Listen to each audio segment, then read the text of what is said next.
দীর্ঘদিন পর অন্তত স্বৈরাচার মুক্ত একটা পরিবেশে ঈদের জামাত হবে। ঈদের আনন্দ তো আপনারা দেখতেই পাচ্ছেন যে আজকে সারা মাস মানুষের অর্থনৈতিক অবস্থা যাই থাক, দেখতে পাচ্ছে যে ঈদের একটা আনন্দ কিন্তু বয়ে যাচ্ছে।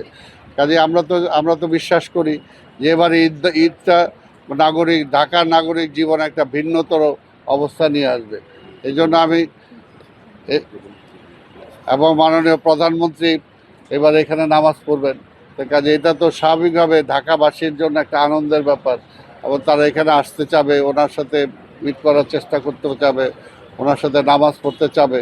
তবে আমরা যেটা চাবো যে আমরা আমাদের পরিষ্কার পরিচ্ছন্নতার আমাদের যে বাহিনী আছে তারা রীতিমতো সেগুলো কাজ করবে। তা আমরা নগরবাসীকে বলবো যে অন্তত নগরটাকে যাতে সবাই আমরা নিজেরাও পরিচ্ছন্ন রাখার জন্য চেষ্টা করি।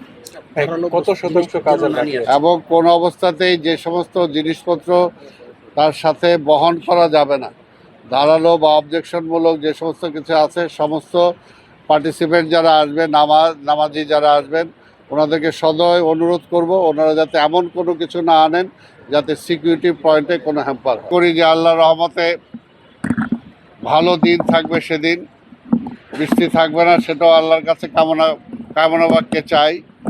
এবং সেদিন যাতে ঢাকা শহরের মানুষ, বেশিরভাগ মানুষ অন্তত যারা ঈদগাহে নামাজ পড়তে চান মাননীয় প্রধানমন্ত্রীর সাথে, তারা সেদিন সমবেত হবেন।